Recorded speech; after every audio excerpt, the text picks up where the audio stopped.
Halo semuanya, kita ngopi yuk. Yuk ngopi. Ngobrol pinter bareng Lisa dan Leo.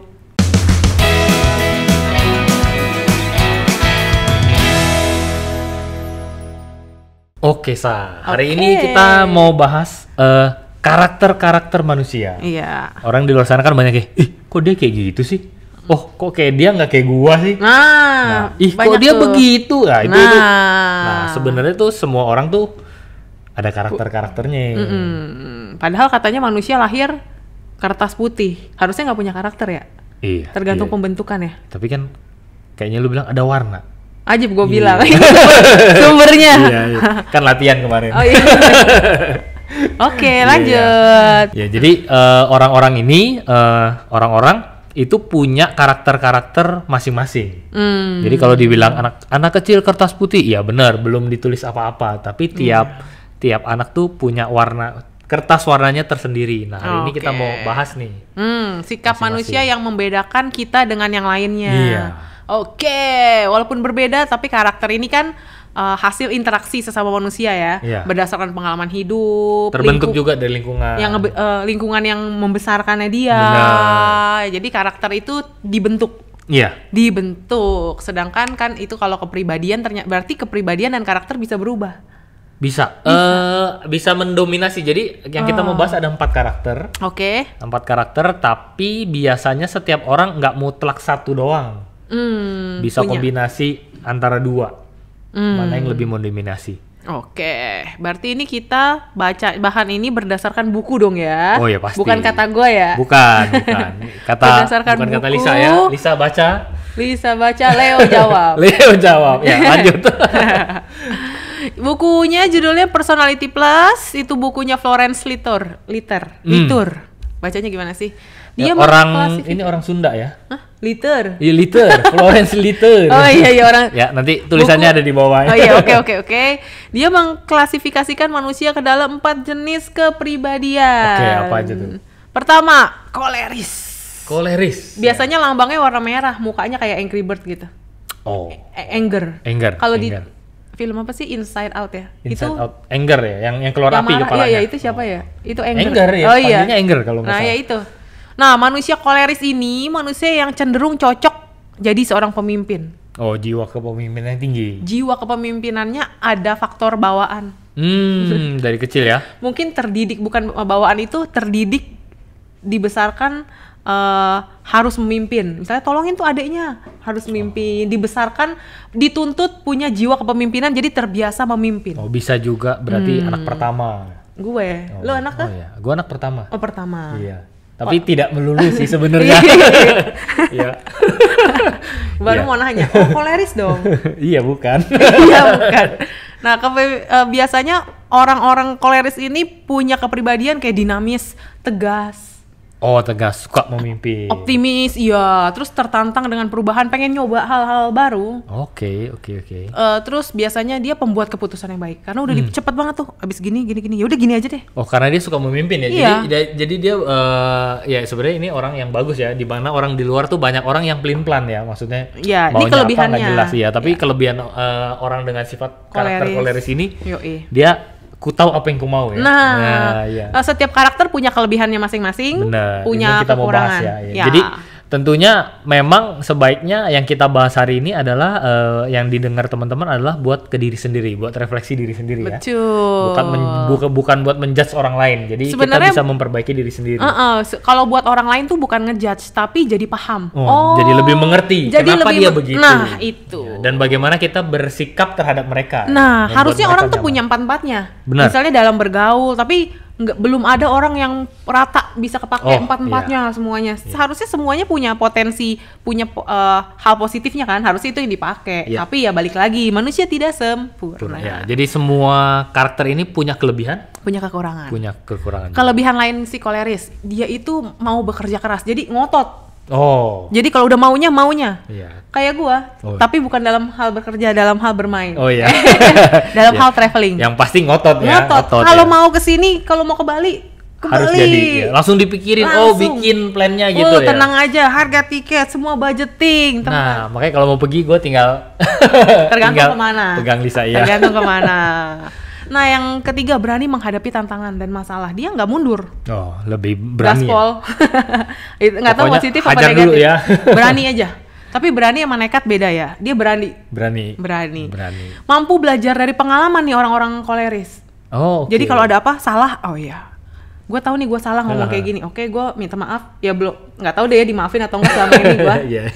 Abis itu karena berani, gue melakukannya lagi, kesalahan lagi. Bukan, gue minta gitu. Maaf lagi. Berani melakukan hal yang berbeda. Berani. Oh iya. Kalau sadar akan kesalahan. Mampu belajar dari kesalahan untuk jadi pelajaran di masa mendatang. Oh jangan ngomong kayak gitu lagi. Iya, supaya tetap bisa memimpin ya dan bisa diandalkan. Nah, orang koleris ini itu bisa punya visi misi. Gue pengen begini. Udah gitu ngotot lagi ngerjain ya kan. Gue juga sudah memikirkan beberapa step ke depan nih, ke bisa depannya mau diandalkan. ngapain. Betul. Jadi kalau bersandar sama orang koleris nggak usah khawatir.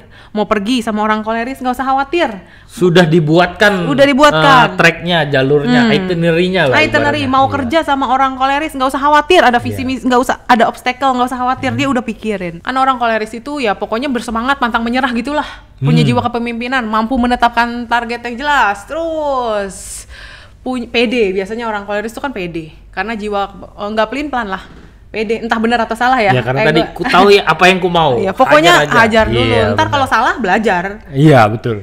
Gitu. Pokoknya produktivitas kerjanya tinggi, tapi juga punya kekurangan nih. Iya, dibalik positifnya kita udah ngomongin tadi ya. Betul. Nah orang-orang koleris kayak gua ini itu pada titik tertentu cenderung diktator. Nah, kalau bisa dibilang toleransinya agak rendah ya. Iya. Kok lu gitu aja nggak bisa sih? Iya. Ini buat teman-teman yang merasa dirinya tadi koleris ya. Iya, koleris. Boleh jadi bahan pembelajaran nih.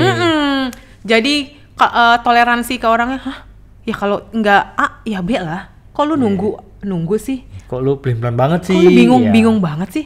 Kenapa mesti bingung? Atau ini kan logik banget ya. Iya. Kok lu pakai perasaan? Nah, kadang-kadang itu pengaruh juga buat karakter yang lain yang nanti kita belajar ya di belakang ada yang pakai perasaan, kepikiran. Wah, ini melihat seorang koleris ini tega banget orangnya. Betul. Ya. Terus kayak nggak mau ada di bawah orang lain. Makanya gue nggak bisa kerja sama orang ya. Iya. Iya, mungkin salah satunya iya. Kalau yang menurut gue tidak sesuai, langsung bisa. Langsung. Terus terang. Ya, terus terang. Langsung. Hajar. Nah, kadang-kadang buat orang yang berlawanan sifatnya itu kelihatannya kok ini orang tidak menyenangkan, tidak sopan, betul. Ya. Oke, jadi kadang-kadang dilihatnya tuh kayak sok berkuasa, mendominasi. Kadang-kadang juga bisa manipulatif. Iya. Supaya apa? Supaya tujuan tercapai. Betul. Ya, moga-moga tidak terjadi sama teman-teman ya. Tapi buat orang koleris kecenderungannya bisa aja loh menghalalkan segala cara supaya apa yang diinginkan tercapai. Betul, itulah koleris. Tapi ini kan cuman basic-basicnya aja. Kalau teman-teman pengen tahu lebih komplit ya tinggal baca bukunya atau baca web-web yang berhubungan dengan si Florence Litter ini, Personality Plus. Betul. Gitu. Kita masuk ke karakter yang kedua. Apa tuh? Kedua biasanya Sanguin. Nah, sanguin itu Joy ya kalau di Inside Out itu. Joy. Si Joy-nya ya yang selalu happy, betul. Jadi sanguinis ini biasanya kepribadian yang mudah beradaptasi, supel. Iya. Ibaratnya kalau bisa dibilang dalam satu geng, kalau nggak ada lu nggak rame. Pembawa suasana. Biar happy. Yang paling seru. Yang paling talkative biasanya bawel. Yang paling semangat. Dia juga persuasif. Biasanya kalau pengen kayak gini, lagi jalan-jalan gitu ya. Si sanguinis pengen ke mall, ke Central Park, dia akan persuasif tuh, kesini aja. Nanti begini. Sini tuh bagusnya ini, serunya persuasif. Ini. Wah, dia akan ngomong ke yang lain ya. Kayak pengen jalan-jalan. Iya, benar. Kesini ini tuh bagus loh. Ngomongin dulu lagi.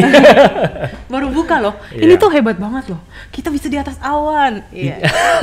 Senang berbicara, mudah beradaptasi tuh orang sanguinis. Iya, karena dia sifatnya ramah, suka bercerita, open, hangat terhadap orang lain. Mungkin kelihatan SKSD nggak sih? Karena iya pada level tertentu ya, pada level tertentu atau pada orang lain dengan karakter yang lain terlihatnya. Kan maksudnya ramah, mampu memecahkan suasana, padahal buat orang lain gak ada yang perlu dipecahkan. Iya, belum tentu kalau sanguin ketemu sanguin cocok. Cocok, betul. Cocok ya, sanguin ketemu sanguin, wah seru lah. Oke. Cuma buat beberapa nanti ada yang namanya melankolis, dia akan berhati-hati, Ini orang kok annoying. Iya, seperti heboh sendiri ya. Harry. heboh sendiri. Iya betul. Harry heboh sendiri. Iya. Ya bukan anda yang bernama Harry ya. Oh enggak, heboh sendiri. Itu singkatan ya. Sampai syok saya. Gua ya lanjut. Oke. Nah ini kan orangnya humoris gitu ya. Humoris. Ya. Sangat responsif ya.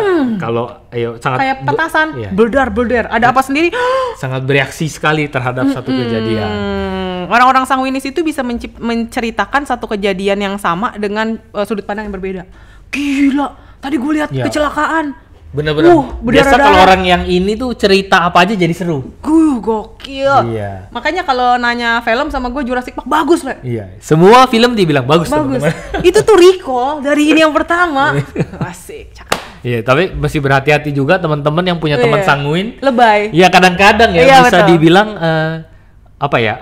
faktanya tidak tepat kadang-kadang karena faktanya tidak sebegitunya. Iya, kadang-kadang karena terlalu dilebih-lebihkan ya, karena saking dia semangat. Iya. Dia hebohin, kelihatannya seru ya, kelihatannya enak, kelihatannya bagus ya, teman-teman perlu cek lagi ya.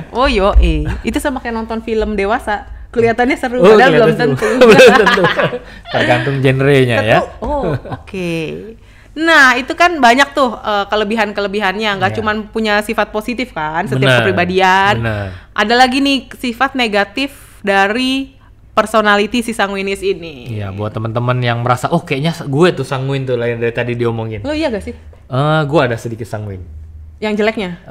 Yang lebih lesnya. Yang jeleknya, yang enggak lah. Itu mengikuti, bagus dan jelek mengikuti. Cuma kalau kombinasi kan, yang lebih mendominasi tuh sifat yang mana? Kalau lagi kerja pakai sifat yang mana gitu kan sebenarnya. Bisa juga harusnya. Begitu. Keluarnya kalau lagi berteman kadang-kadang keluarnya sifat yang apa? Iya itu ada. Itu pada saat berhubungan dengan orang atau sedang sendiri. Ini dalam banget nih, nggak mungkin kelar setengah jam sejam. Kita bahas kulit luarnya aja. Betul. Oke, kalau yang negatifnya nih dari si sanguinis. Ya kalau gue lihat sanguin itu kalau bikin janji itu hati-hati ya buat teman-teman yang sanguin ya. Ngaret. Takutnya karena apa? Karena saking dia ramahnya, saking dia hebohnya, semua orang yang ngajak dia janjian, dia okein pasti. Jadi, lupa kali ya, pelupa juga. Iya, oke.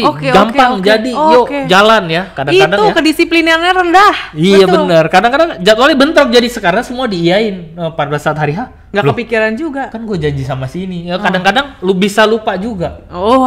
Ya tadi emosinya juga sebenarnya orang sanguinis ini emosinya labil. Moody. Kalau lagi malas ya udah malas aja. Ya, udah. Bener. Bisa jadi atau apa ya? Dia itu nggak produktif kekurangannya. Karena sibuk dengan kesenangan. Yang penting happy. Dia happy ya. Yang penting happy, ketemu sama orang. Yang penting happy aja udah. Pulang tadi gua ngapain? Bukan target oriented ya? Enggak. Itu karena sih people oriented ya. Iya, emosinya kan karena emosinya cenderung nggak stabil, jadi pengaruh pada pekerjaan. Jadi sebenarnya hasilnya bisa optimal kalau lingkungan pekerjaannya itu menyenangkan. Iya, benar. Jadi tergantung lingkungan. Bisa juga kadang-kadang nggak efektif kerjanya karena yang penting happy. Iya, dan menggampangkan. Betul. Itu bisa berbahaya juga. Betul. Ya, gampang deh, yang penting kita.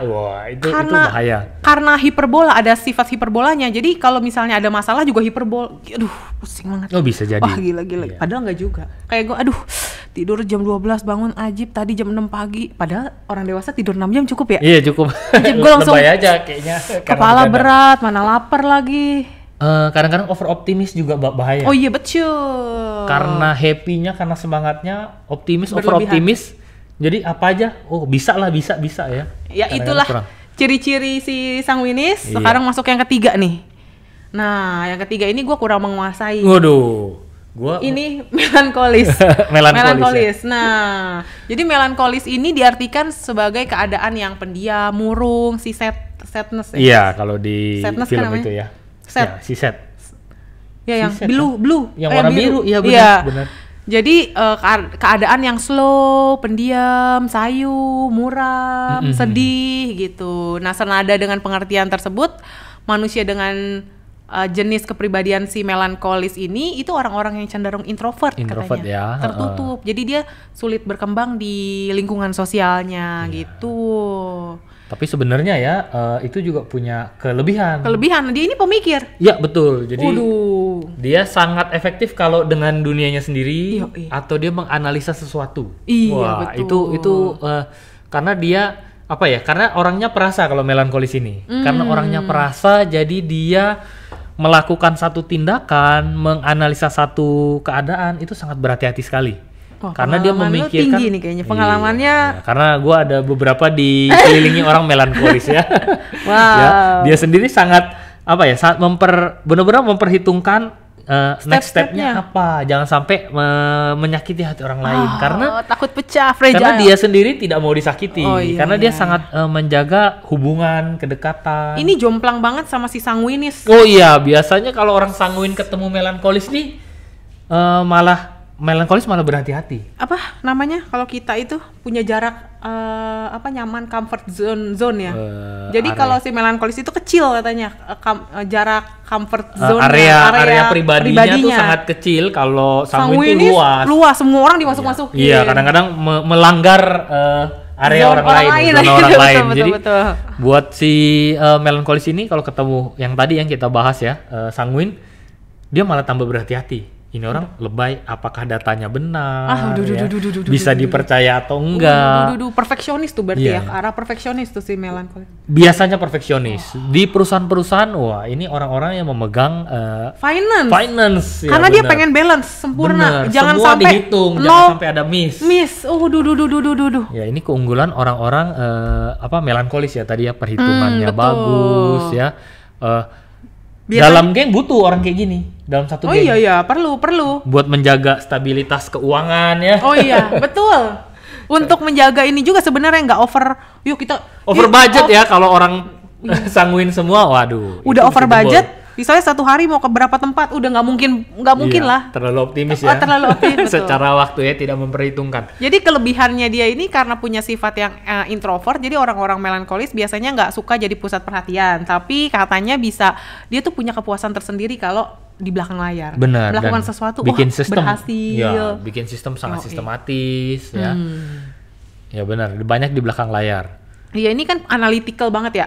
Wah, pemikir, analitis. Pokoknya cara berpikirnya sistematis, mampu merinci setiap tahapan-tahapan buat menyelesaikan pekerjaan, termasuk potensi kendala-kendala yang mungkin terjadi. Ya, betul. Dia sudah memperhitungkan ya. Betul.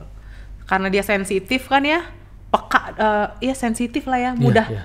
Mudah hancur, bukan hancur ya, mudah berasa gitu ya. Kalau zaman sekarang sebenarnya bukan baper ya, memang dia perasa, punya kemampuan merasakan sesuatu lebih sensitif. Iya, justru kalau kita memang mesti berhati-hati terhadap orang yang seperti ini dalam menjaga perasaannya, bagaimana kita berespon ya. Misalnya contoh, udah lama, misalnya gini, udah lama nggak ketemu, tiba-tiba dia datang pakai baju kotak-kotak, dress kotak-kotak. Wah, gile baju lu. Kayak taplak meja. Wah.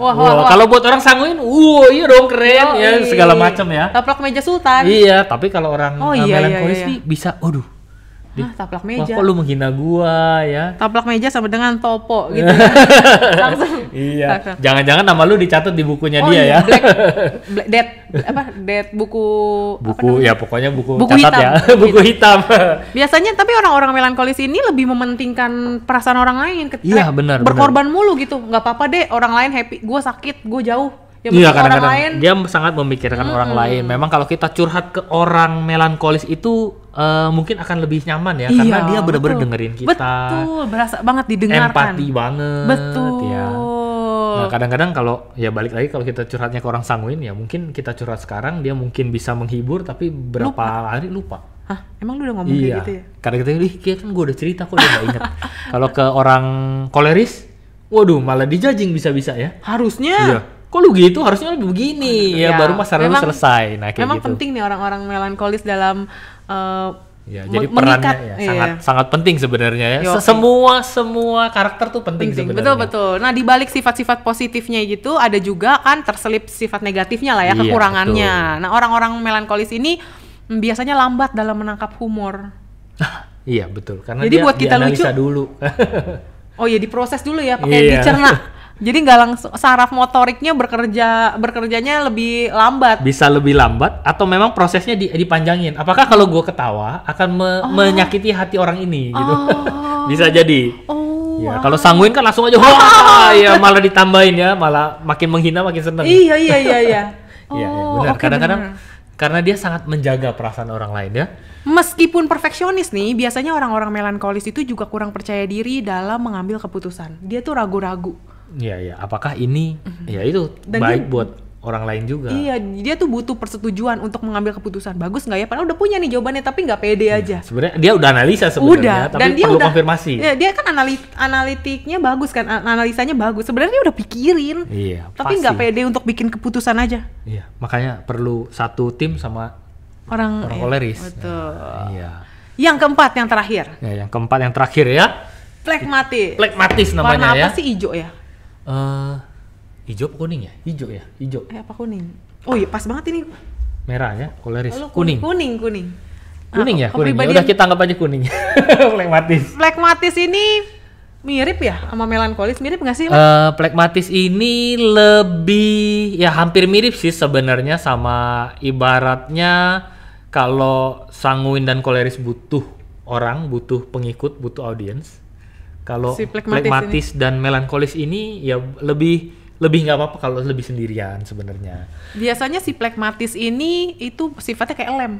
Ya udah, menyatukan, lebih damai, orangnya damai, betul. Ya, ya udah nggak mau konflik. Iya, ya udah, gitu. Mereka bersedia berbaur. Iya, lebih menyesuaikan diri ya, ngikutin lah yang lainnya, enaknya gimana lah, nah kayak gitu. Kalau si melankolis kan nyaman dalam kesendirian, tapi kalau phlegmatis ini dia juga bukan kesendirian, yang penting kedamaian. Jadi bukan masalah sendiri atau rame-rame. Yang penting damai. Rame-rame, yang penting semua senang. Semua senang. Ya udah nggak apa-apa, gue ikut lo. Oh bener. Makanya orang-orang sanguinis koleris suka sama orang-orang phlegmatis. Kecenderungannya tiga karakter yang lain sangat. Kecenderungan. Ya. Kecenderungannya tiga karakter yang lain itu sangat nyaman sama yang namanya phlegmatis ini. Karena phlegmatis ini ya menyesuaikan aja tergantung dia berinteraksinya sama siapa. Orang phlegmatik ini tetap bersedia menjalankan sesuatu walaupun sebenarnya dia nggak suka. Iya, bisa karena jadi. Tujuannya yang penting damai. Ikutlah. Siap. Jadi kalau orang koleris ketemu phlegmatis ya kayak, oh temenin gua nge-YouTube, oke aja.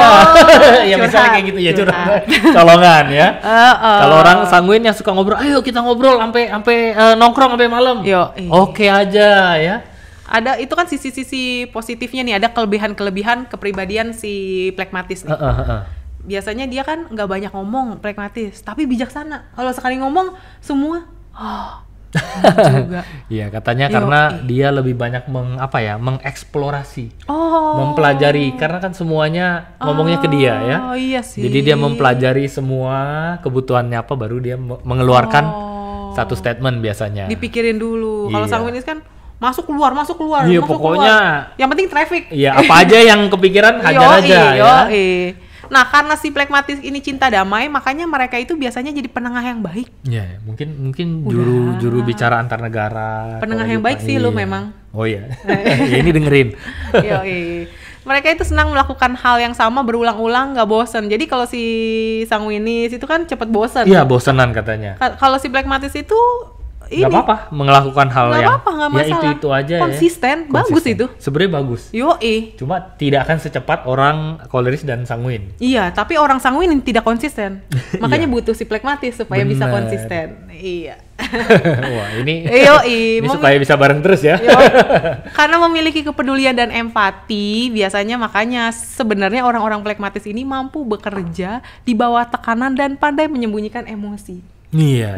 Karena ya balik lagi ya, ikut aja oke lah ya. Selama Anda senang, kita pun senang ya. Walaupun terpressure, kita coba sesuaiin. Itu kan positifnya nih. Ada juga kan kekurangan-kekurangan dari si phlegmatis. Iya. Biasanya karena nggak suka konflik, biasanya si orang phlegmatis itu punya kecenderungan untuk menghindari masalah. Iya. Menghindar jadi jatuhnya. Kalau bisa nggak usah lah, jangan sampai ada masalah. Kalau ada masalah ya udahlah, jauh-jauh lah ya. Senang menunda juga katanya ya. Oh iya benar, karena kalau untuk apalagi buat diri sendiri ya itu bukan sesuatu yang urgent ya, karena orientasinya tuh orang lain. Dia akan lebih menggantungkan permasalahan dengan harapan masalah tersebut selesai dengan sendirinya. Ya, benar. Betul, orang dari buku. Kadang-kadang orang pragmatis itu merasa dirinya tidak punya masalah. Padahal orang lain melihatnya, bensin mobil lu udah tiris. Iya. Ntar aja gitu ya. Ini tidak mengacu pada seseorang ya. Oh, enggak. Enggak lah, bisa lah nanti ya. Oh, bisa lah, bisa. Iya, Gue bisa lah. Bener. Naik mobil Jakarta Surabaya bisa lah. Bisa memang. Tapi di tengah-tengah isi bensin ya. Orang pragmatis ini tidak suka berdebat. Iya aja. Tidak suka berdebat. Jadi kadang-kadang kalau dia punya satu pemikiran, tapi ada orang lain berpemikiran lain dengan dia, ya, itu bisa dia jadi tidak jadi mengungkapkan apa pemikiran dia. Karena nggak mau berkonfrontasi, secara berdebat ya nggak mau ya. Demi menyenangkan hati lawan bicaranya, itu ada pengaruh. Ini jomplang sama koleris nih. Kalau koleris kan nggak suka ngomong. Bener. Jadi kita selesaikan di sini. Bener. Itu ditunggu-tunggu itu perdebatan sengit itu. Kalau bisa ya ada perdebatan ya, dan gua harus memenangkannya ya. Iya. Jadi dia enggan melibatkan diri gitu dalam. Buat teman-teman yang merasa pragmatis nih, ya itu harus sesuatu hal yang harus diperbaiki ya. Oh iya. Ya, kalau nggak merasa tertindas, kadang-kadang gua merasa nggak diutamain ya kadang-kadang. Tapi memang karena sifat dasarnya begitu ya, teman-teman harus mulai membentuk diri supaya lebih berani ngomong. Sama ini mempelajari ini kan sifatnya knowledge ya, pengetahuan doang. Sedangkan kalau mau pengen pada saat kerja pengen kayak koleris, saat berteman pengen jadi kayak si sanguinis, saat ngerjain keuangan pengen jadi si melankolis, pas lagi ada masalah pengen nih jadi kayak pragmatis, itu kan butuh skill, butuh pengetahuan yang lebih banyak, butuh keterampilan, jam terbang juga. Iya, ketemu orang-orang banyak. Jadi ya supaya jadi sebenarnya bisa harusnya kepake sih 4-4-nya ini. Iya, sebenarnya jadi yang paling ideal tuh gue pernah belajar kita mesti kongruen di mana kita bisa berposisi sebagai keempatnya, bereaksi terhadap masalah yang kita hadapi, bereaksi terhadap orang yang kita hadapi, tapi kita menyesuaikan. Jadi contoh kita sama istri itu harus pragmatis. Iya, terutama sama istri ya, demi keutuhan rumah tangga ya. Sama tergantung lawan ya. Tapi enggak lah. Sama anak sanguinis. Jadi buat ketemu sama orang yang sanguin kita harus sedikit sanguin. Buat ketemu orang yang koleris mungkin kita tidak jadi koleris, tapi kita lebih jadi pragmatis mengikuti. Jadi orang lain nyaman sama kita. Jangan kalau jadi melankolis langsung baper. Iya, kita jadi baper, ngedown, jadi enggak. Kalau orang lagi curhat jadi si melankolis. Iya, jadi lebih mendengarkan, merasakan. Benar, lebih empati. Jadi orang-orang nyaman sama kita. Sebenarnya yang paling ideal tuh dari empat karakteristik ini kita bisa menguasai masing-masingnya. Tadi apa, kongruen namanya? Kongruen. Oh, itu skill tingkat dewa dong ya. Iya, bisa imbang lah semuanya. Nah, itu kira-kira keempat kulit-kulitnya. Jadi pengetahuan dasar tentang karakter-karakter yang ada di sekitar kita. Semoga ini bermanfaat buat teman-teman semua. Kalau misalnya pengen ada pembahasan lebih lanjut ya harusnya kita bahas di atau ada komen boleh komen atau mau bahas lebih dalam. Nanti ada sesinya sendiri ya itu. Betul. Thank you buat teman-teman yang udah luangin waktu buat ngopi bareng kita. Jangan lupa like, share, and subscribe channel ini kalau kalian suka. Sampai jumpa di ngopi-ngopi selanjutnya. Hope to see you guys in the next video. Bye-bye.